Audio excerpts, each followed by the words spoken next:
news are right here on Spectrum Television. Ladies and gentlemen, welcome to the 8 p.m. bilingual newscast right here on Spectrum Television. Making news tonight as the nation holds its breath for the Constitutional Council's final decision on election appeals. Some shortlisted parties are already seeing the production of campaign gadgets as Leila Ren Ganzo brings us the full story tonight. A fierce fire swept through a 3-story building at Douche Municipality in the Douala 1 municipality this evening, destroying businesses selling dresses and shoes, impacting a nearby bank. Though the financial toll is significant, no fatality has been reported as investigation into the blaze's origin begins. These stories and many more will be yours in tonight's edition of the 8 p.m. bilingual newscast. Ladies and gentlemen, welcome. Tonight's news opens in the French language with Yorian Donkeng. Good evening. Bonsoir, vous, Nila Donette. Mesdames et messieurs, bonsoir et bienvenue au journal. Et nous débarrons tout de suite avec la page spéciale présidentielle 2025.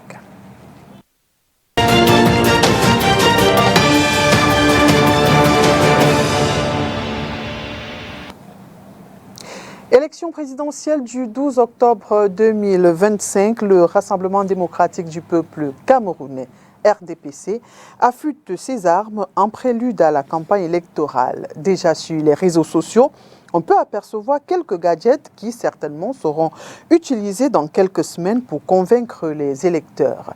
Cabral Liby lui rend grâce à Dieu après une autre décision de justice rendue en sa faveur dans l'affaire l'opposant à un Robert Kona qui refuse d'abdiquer. Suivons le round-up de Leila Ren Ganzo. Moment de silence, des Camerounais retiennent leur souffle. Les yeux rivés vers le Conseil constitutionnel, ils attendent.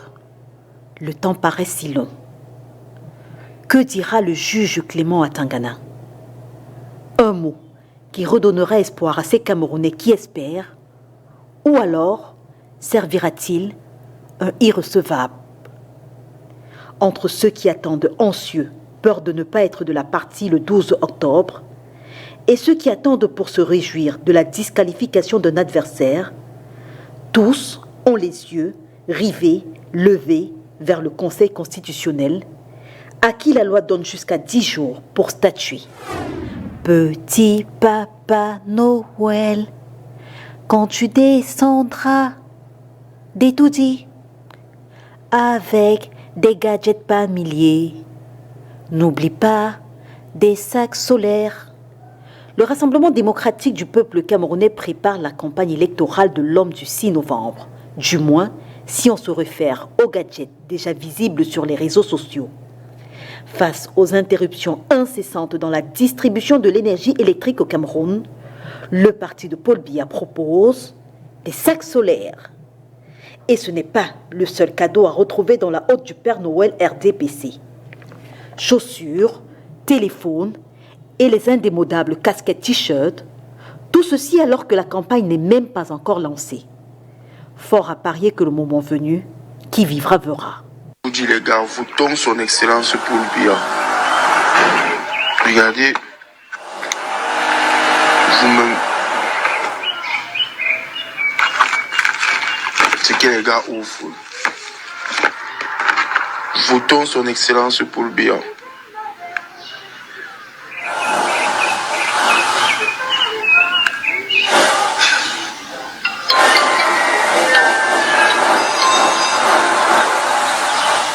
C'est une prophétie, c'est une lumière de Dieu, ils ne peuvent pas comprendre. Le RDPC, voté pour Paul, regardez. Cabral Liby de victoire en victoire face à Robert Kona.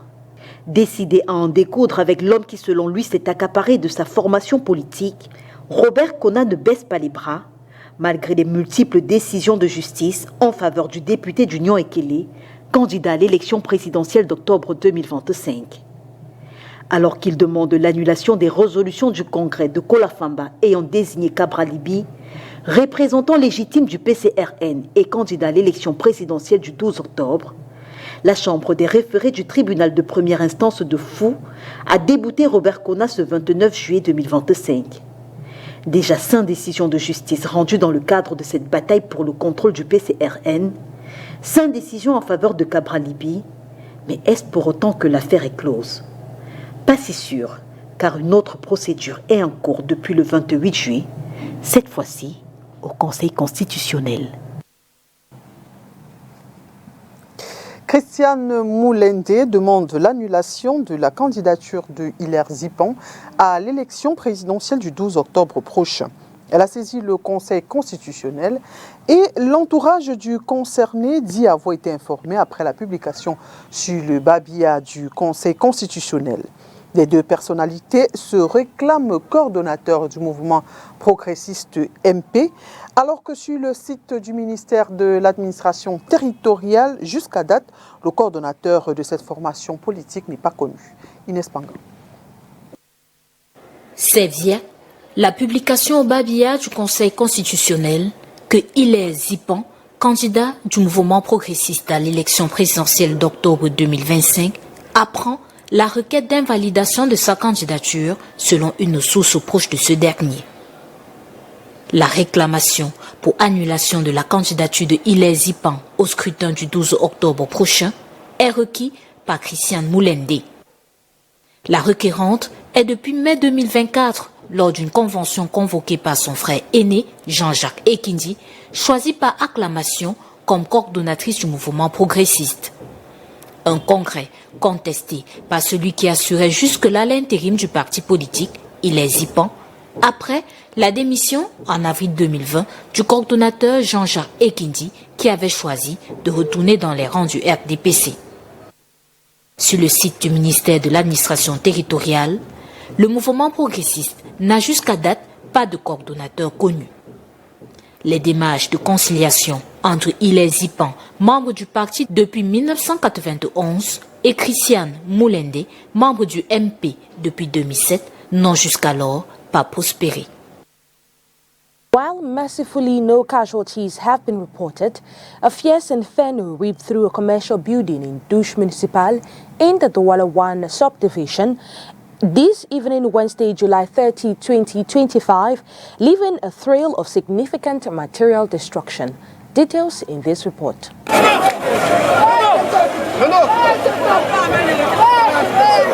Powerless, they can only watch with teary eyes as fire devours years of hard work. The blaze broke out this Wednesday, July 30 at Douche Municipal in the Douala 1 municipality, engulfing a 3-story building and leaving traders in total despair as their livelihoods went up in smoke. There were 4 cartons burning in a shop owned by a Chinese man at the end. When we tried entering the shop, he stopped us from entering.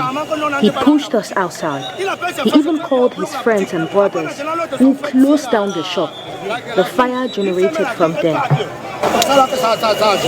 The flames tore through shops and warehouses dealing in clothes and shoes before moving to a nearby bank. Firefighters on the ground battled tirelessly to contain the blaze, managing to save a few items, but much of the building's content had already been consumed by the flames. I and my colleagues in the market, we intervened. We searched for a solution and did our best to calm it down at the start. We did what we could, but we could not go beyond. We have closed down the market. We can no longer sell. Security forces were deployed to maintain order and keep looters away, while the governor of the Littoral region visited the scene to assess the situation and encourage emergency teams still at work.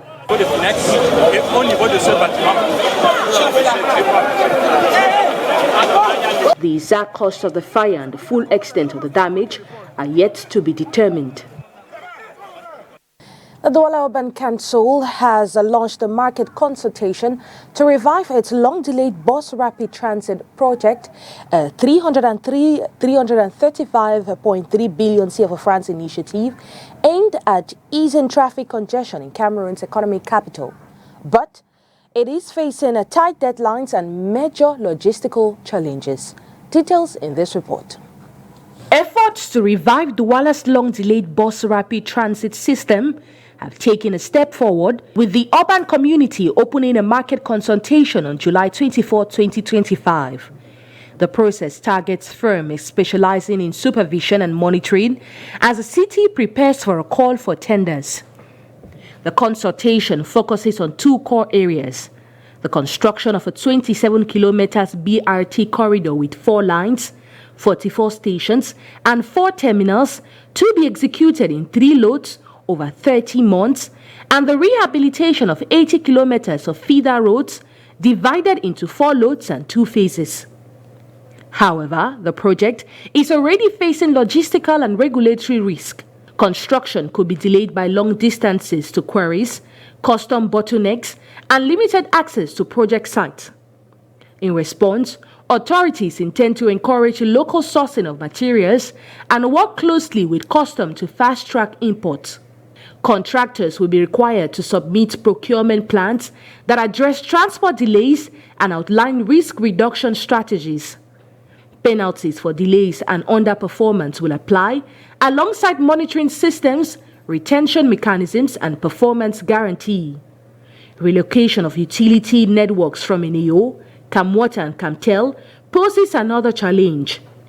Initial coordination with these providers have begun to avoid future disruptions.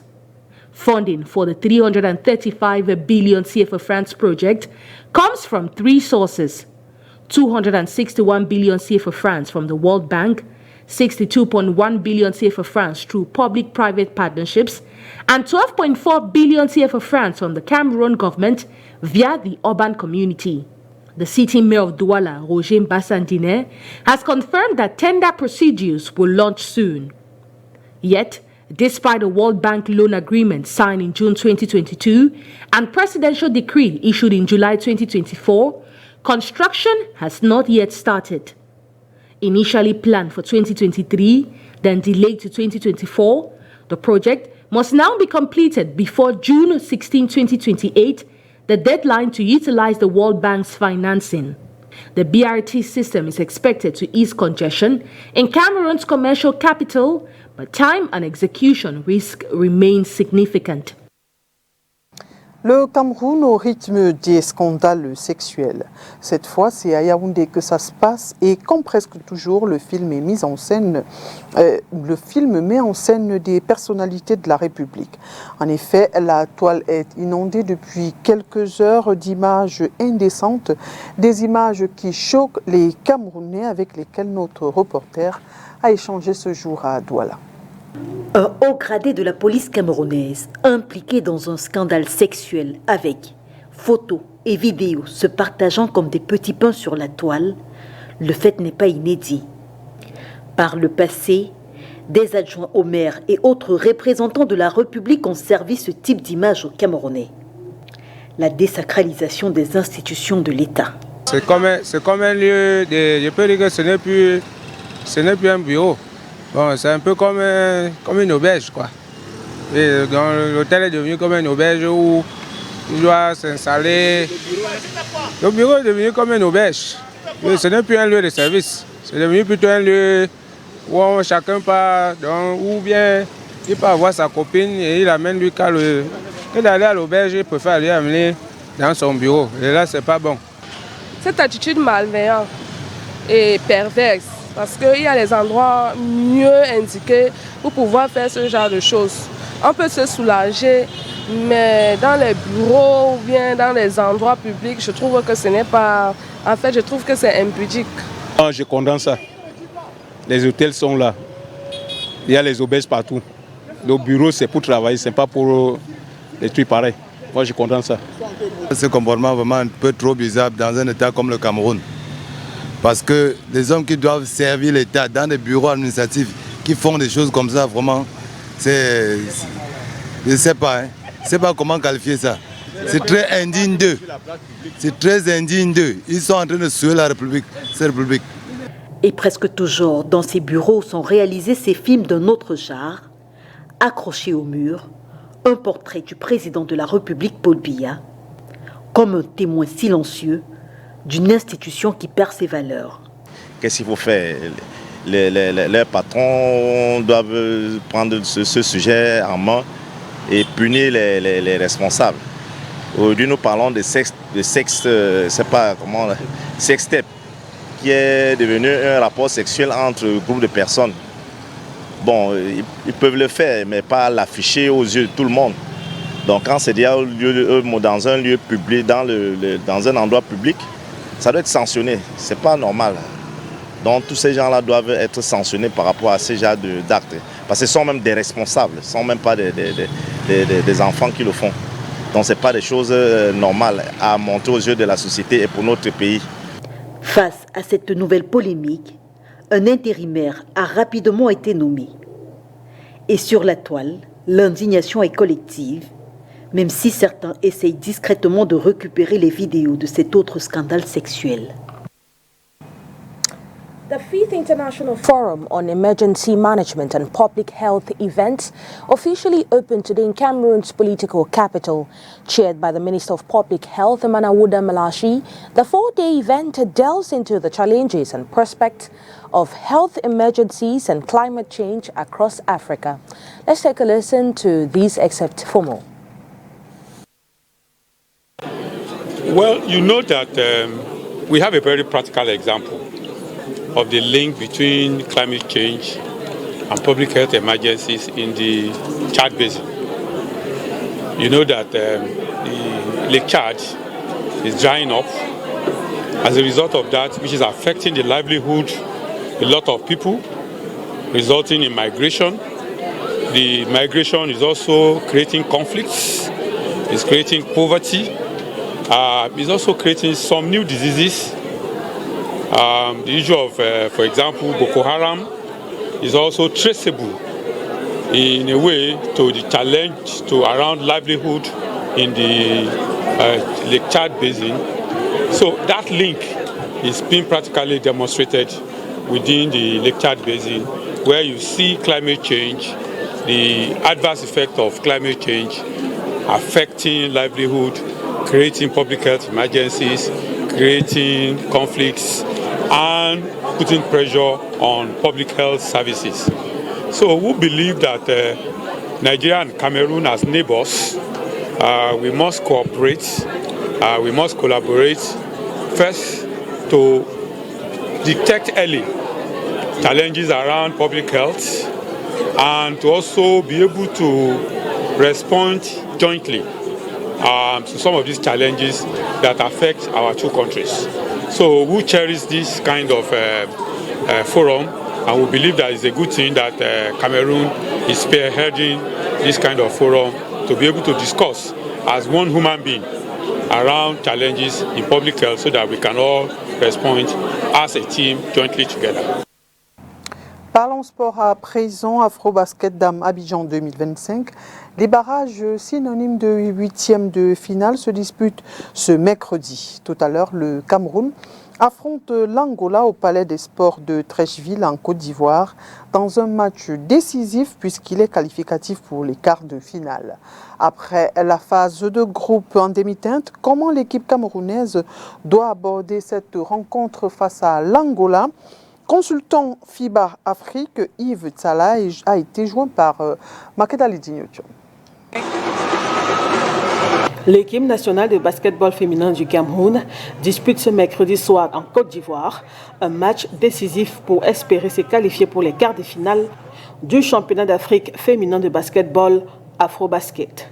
Pour ce match de barrage, le Cameroun, opposé à l'équipe d'Angola, 2 fois championne d'Afrique, doit faire preuve de beaucoup d'engagement, selon Yves Tsala, ancien président de la Ligue régionale de basketball du Centre.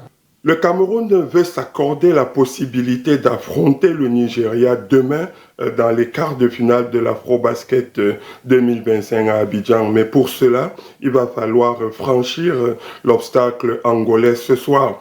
Il faudra de l'engagement, c'est le maître mot, parce que contre le Mali, le Cameroun est passé à côté de son match, surtout dans ce domaine de l'engagement, dans l'état d'esprit. Et dans les afro-baskets, c'est ce qui doit d'abord prévaloir selon le coach Ahmed Njoya. Mais au-delà de l'engagement, il faudra que le Cameroun retrouve ses vertus de jeu offensif, la fluidité du ballon, ballon, donc le ballon qui bouge, le ballon qui va de l'extérieur vers l'intérieur, qui est alterné avec des intérieurs qui peuvent jouer dos au panier comme Dussi et Fa qui doivent être dans le match.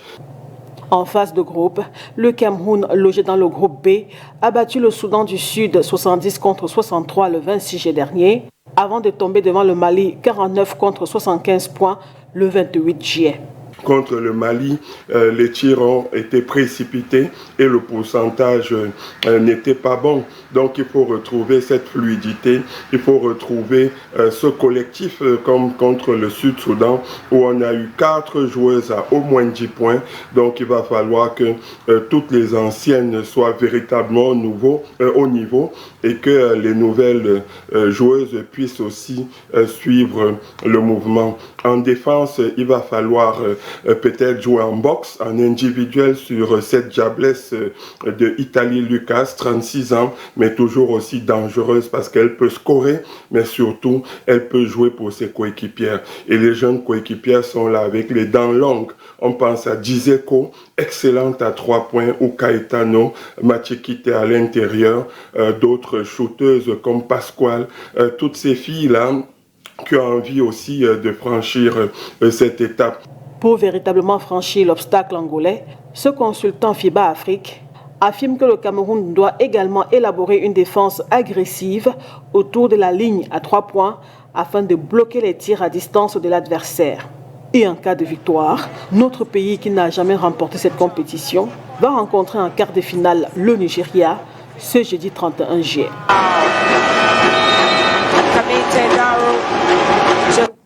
Et voilà qui met un terme à cette édition d'information. Mesdames et messieurs, merci d'avoir été des nôtres et bonne suite des programmes sur Spectrum Télévision. Bonne soirée à vous. Good night to Ryan Donkeng and good night to every viewer of Spectrum Television.